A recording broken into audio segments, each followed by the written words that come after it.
चलिए हम आ जाते हैं कक्षा 6 गणित।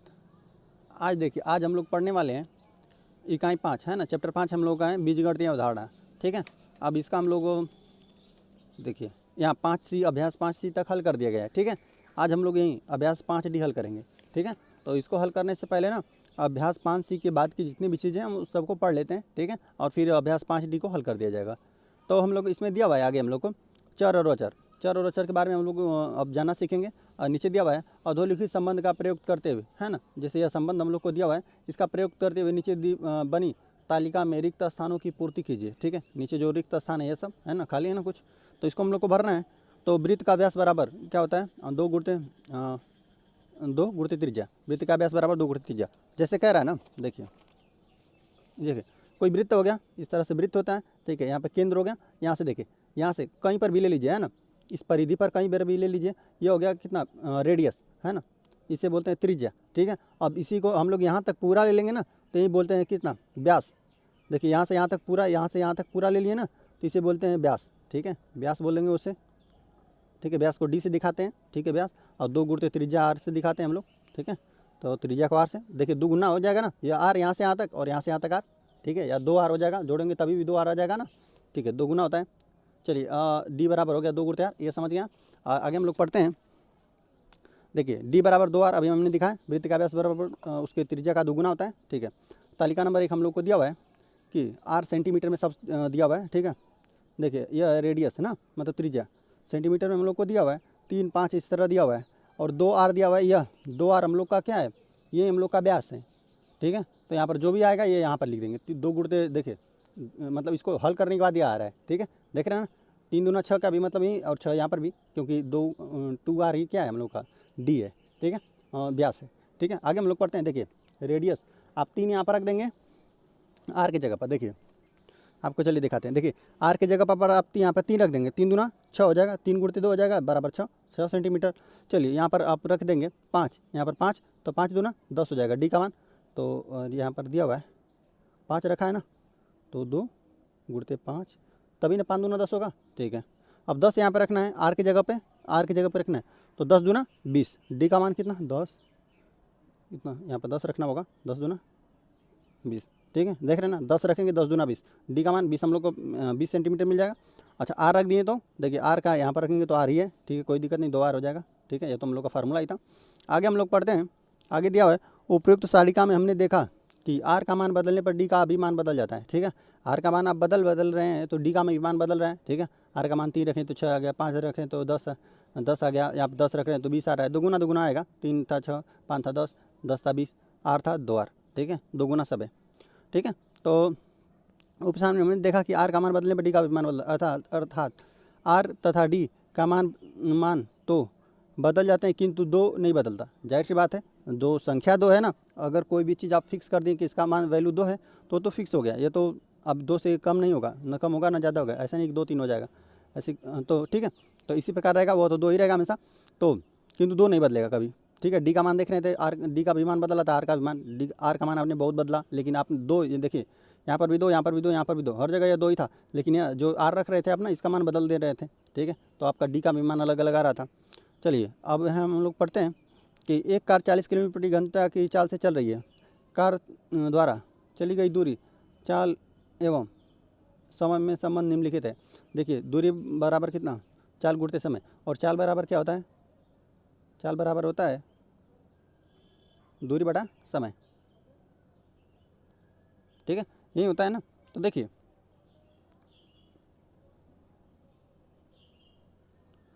चाल बराबर दूरी बटा समय होता है। तो देखिए दूरी बराबर क्या हो जाएगा, चाल में समय का गुणा कर देंगे तो दूरी ये निकल जाएगा आपका। ठीक है, तो देखिए, तो यहाँ पर दिया 40 किलोमीटर प्रति घंटा, तो ये किलोमीटर प्रति घंटा दिए दिया है ना, तो ये आपका चाल दिया है ना, चाल को ही किलोमीटर प्रति घंटा में कहेंगे, तो ये चाल दे दिया। और तो यहाँ पर देखिए यस को, यह आपने अक्षर संख्या के ले लिया, यस दूरी को यस से दिखा दिया और समय को टी से, तो यस बराबर 4t। ठीक है, इसका मान बदलता रहेगा। चलिए चाल को फिक्स कर दिया है। ठीक है, इसमें हम लोग आगे पढ़ते हैं। आगे दिया हुआ है इस संबंध को प्रयोग करते हुए अधोलिखित, मतलब नीचे दी गई तालिका को रिक्त स्थानों में पूर्ति कीजिए। तालिका नंबर 1, देखिए समय हम लोग को दिया हुआ है, समय बदल रहा है। ठीक है, तो देखिए लेकिन यहाँ पे जो चाल है वो फिक्स कर दिया, तो चाल यही सेम रहेगा हर जगह, है ना। तो देखिए 1 घंटा में जैसे समय की जगह 1 रखेंगे तो आपको दूरी कितना मिल जाएगा, यहाँ पे दूरी लिखा गया है, यहाँ पे चाल गुणते समय, ठीक है, यहाँ पे दूरी, यहाँ पे समय, ठीक है। तो हम लोग आगे पढ़ते हैं। देखिए समय टी की जगह पर 1 रखना है, टी की जगह पर 1 रखें तो 40 का 1 में करेंगे गुणा तो 40 ही आ जाएगा ना, 40 किलोमीटर, ठीक है। और देखिए अब 2 रख दिए यहाँ पे तो 40 दूना कितना आ जाएगा 80, दूरी क्या आ जाएगी 80 किलोमीटर, तो 40 दूना, ठीक है। आगे दिया हुआ है 3, तो 4 3 12 120 हो जाएगा, 4 3 12 तो 120, देख रहे हैं ना, 40 है, चाल हम लोग का 40 हो गया, और टी का मान कितना यहाँ पर रखना है 3, तो 4 3 12 120, ठीक है। आगे हम लोग आ जाते हैं, यहाँ पे रखना है हम लोग को वैल्यू 4, ठीक है। जब यहाँ पर आप 4 रखेंगे वैल्यू ना, तो 4 चौको 16 हो जाएगा, ठीक है, 160 आ जाएगा, ठीक है, देख रहे हैं ना, 40 तो चाल फिक्स है, और 4 का इसमें गुणा कर दिए तो 16 हो गया, ठीक है। अब टी का मान कितना रखना है, यहाँ पे टी रखना है, तो यहाँ पे 40 गुणते टी ही हो जाएगा, 40 तो अपना रहेगा ना, 40 गुणते टी बराबर 40 टी, ठीक है, यही आ जाएगा हम लोग को दूरी किलोमीटर में, ठीक है। आगे हम लोग पढ़ते हैं, आगे दिया हुआ है उपयुक्त तालिका। उपयुक्त दोनों तालिका में हमने देखा कि कुछ राशियों का मान विभिन्न परिस्थितियों में बदलता रहता है, कुछ का मान परिस्थितियों के अनुसार नहीं बदलता, देख रहे हैं ना। देखिए ऊपर हम लोग का 2 कभी नहीं बदल रहा था, 2 हमेशा सेम था, यहाँ पर 40 को सेम कर दिया था ना, 40 को पहले ही जो दे दिया था, तो ये 40 था, तो ये तो फिक्स हो गया है ना, 40 किलोमीटर प्रति घंटा था, तो ये तो फिक्स हो गया, सब जगह 40 था, ठीक है। तो जिनका मान परिस्थितियों के अनुसार बदलता है वे चर, जिनका मान नहीं बदलता है वे अचर कहते हैं, है ना। कह रहा है कि जिसका मान बदलाव करे, ठीक है, परिस्थितियों के अनुसार जिसका भी मान बदल ले उसका क्या, उसे क्या कहेंगे चर, तथा जिनका मान नहीं बदले उसे अचर कहेंगे, ठीक है। चर मतलब बदलेगा, देखिए आर यहाँ पर चर है, देखिए चर रहेगा तो बदलेगा, तो यहाँ पर आर का मान देख रहे हैं तो बदल रहा था, ठीक है। यहाँ पे टी का मान बदल रहा है ना, तो ये भी चर हो गया, और यहाँ पर देखिए यस दूरी है, इसका भी देख रहे हैं मान बदल रहा है ना, तो ये भी क्या हो जाएगी हम लोग का, यह भी हम लोग का चर हो जाएगा। लेकिन यहाँ पर देखिए चाल जो है हम लोग का, चाल जो दिया था 40 40 40 40 हर जगह 40 था, चाल तो फिक्स था। चलिए जैसा दिया रहेगा, अब ऐसा नहीं कि कोई प्रश्न है ना, कोई प्रश्न में अगर समय आपको दे दे तो यहाँ पर समय जो दे देगा वो फिक्स रहेगा, वही फिक्स रहेगा, ऐसा नहीं कि यहाँ पर चाल है। तो ये देखिए फार्मूला है हम लोग का, ठीक है, ये हम लोग का फार्मूला है, इसमें बस 40 दे दिया था इस प्रश्न के लिए। हो सकता है अगले प्रश्न हम लोग हल करें तो उसमें बस समय दे दे, तो समय दे देगा तो समय हम लोग का अचर हो जाएगा, ठीक है, बाकी ये दोनों चर हो जाएगा। तो फिलहाल में यहाँ पर चाल ही दिया था हम लोग को, अचर दे दिया था, है ना, फिक्स कर दिया था, तो ये अचर हो गया, ठीक है। बाकी ये दोनों क्या था, वेरिएबल था, है ना, मतलब इसका मान बदल रहा था, तो ये हम लोग का अचर हो गया, ठीक है। तो उम्मीद है समझ में आ गया होगा। तो देखिए आगे हम लोग को दिया हुआ है कि तालिका 1 में आर डी चर है, ठीक है, 2 अचर है, हमने बताया कि 2, यहाँ पर देखिए आर और क्या है डी चर है, और 2 क्या है अचर है, ठीक है। हम लोग आ जाते हैं इधर, इस प्रकार तालिका 2 में टी और यस चर है, और देखिए 40 अचर है, देखिए 40 अचर है, ठीक है, 40 अचर है, और टी का मान देख रहे बदल रहा है, तो यह क्या है हम लोग का, यह भी चर बना, ये भी चर, और यह अचर था, 40 जिसका वैल्यू फिक्स रहेगा वो अचर हो गया, ठीक है। क्यों, ये सब हमने बता दिया क्यों हो रहा था, ठीक है, क्योंकि उसका मान बदल रहा था। आगे हम लोग पढ़ते हैं क्रियाकलाप। शिक्षक बंद थैले में रखी हुई वस्तुओं की संख्या मेज पर रखी वस्तुओं की संख्या छात्रों को बताने के लिए कहेंगे, ठीक है, तथा ज्ञात और अज्ञात राशियों को स्पष्ट अंतर करेंगे, ठीक है, और बताएंगे कि अज्ञात राशियों के लिए हम अक्षरों का प्रयोग करते हैं तथा इनका मान निश्चित नहीं होता है, ठीक है, इसके लिए चर कहते हैं, ठीक है, तथा ज्ञात अंकों को चर कहते हैं क्योंकि इसका मान निश्चित होता है। जैसे देखिए टेबल पर कोई चीज़ है ना, जैसे हम कह दें कि मान लीजिए कि आप कोई चीज़ छिपा कर रख रहे हैं, समझिए एक बात, जैसे मान लीजिए कोई चीज़ आप छिपा कर रख दिए, मान लीजिए कि आप पेंसिल ही रख दिए कुछ ना, तो आप कह देंगे कि इस तरह आप अचर जैसे हम लोग वेरिएबल मानते हैं, तो मान लेते हैं कि चलिए आपके पास यक्स, जैसे पेंसिल आप मान लीजिए रखें हैं कुछ छिपाए हैं, तो हम कह देंगे कि आपके पास यक्स पेंसिल है, ठीक है। तो अब फिर आप जब देख लिया जाएगा कि आपके पास हो सकता है 10 भी हो सकता है 20 भी पेंसिल है, हो सकता है ना, कुछ भी हो सकता है, तो यह तो चर हो गया। अगर कोई आप अक्षर संख्या मानेंगे ना तो हमेशा चर होगा।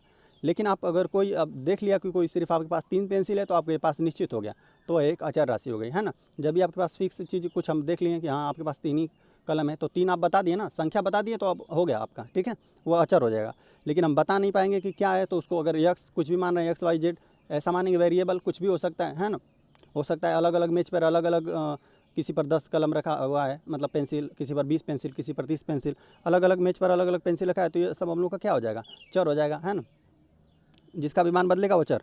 चलिए आ जाते हैं हम लोग उदाहरण 7 दिया हुआ है, कथन y बराबर 22/7 एक्स स्क्वायर में चर और अचर छाड़िए, है ना। तो देखिए ये हम लोग का क्या होगा, अचर, ये हो गया चर, ये भी चर, ठीक है। तो y बराबर इतना स्क्वायर में चर कितना है, y तथा x है, y और x चर है, y और x, ठीक है। ये नहीं कि पावर देखेंगे 2 बार है तो 2 बार बोलेंगे, है ना, या सिर्फ एक ही चर यहाँ पर गिना जाएगा, x है, यहाँ पे y है। चर है, ठीक है। और कितना अचर, अचर मतलब सिर्फ संख्या कौन है, 22/7 है, ठीक है। चलिए अब लोग हम लोग हल करते हैं अभ्यास 5D, ठीक है। तो चलिए इसको हल कर लिया जाए।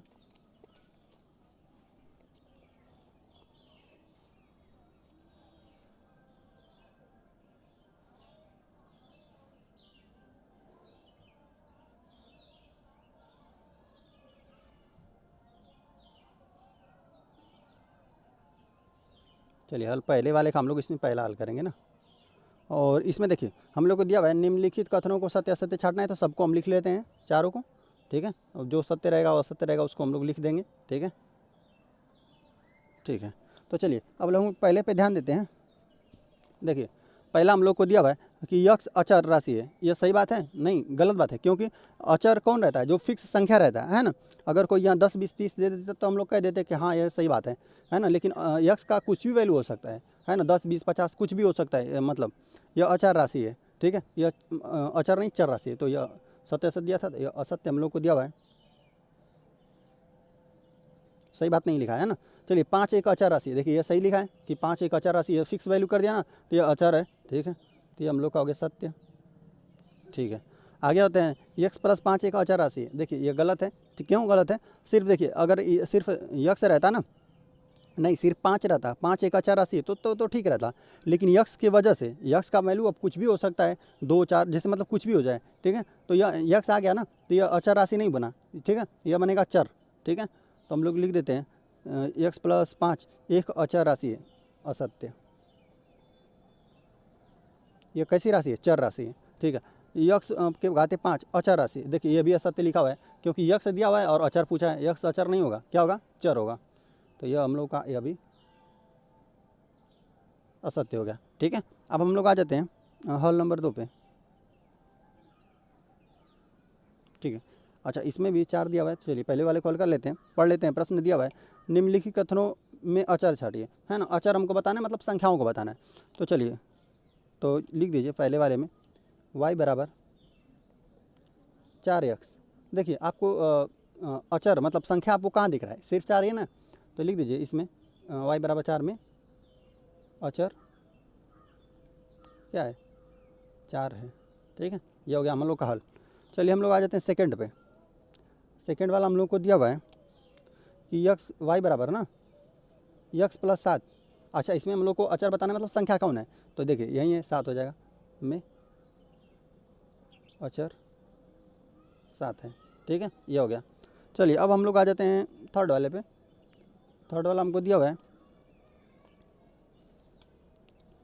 यक्स प्लस वाई बराबर 3 में ना अचर क्या हो जाएगा? सिर्फ 3 है, ठीक है। अब हम लोग आ जाते हैं इसमें चौथे पे। चौथा हम लोग को दिया हुआ है यक्स बटा 3 प्लस वाई बटा 4 बराबर 1।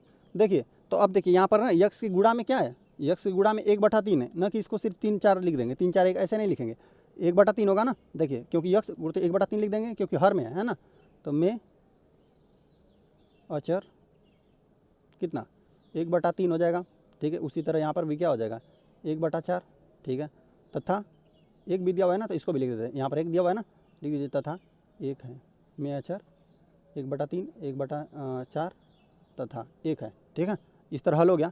अब अगले दिन देखिए, अगले दिन यही हल कर दिया जाएगा अभ्यास नहीं, ये दक्षता अभ्यास 5, ठीक है। इसी को हल कर दिया जाएगा। चलिए ठीक है, वीडियो पसंद आया तो चैनल को सब्सक्राइब कर लीजिए।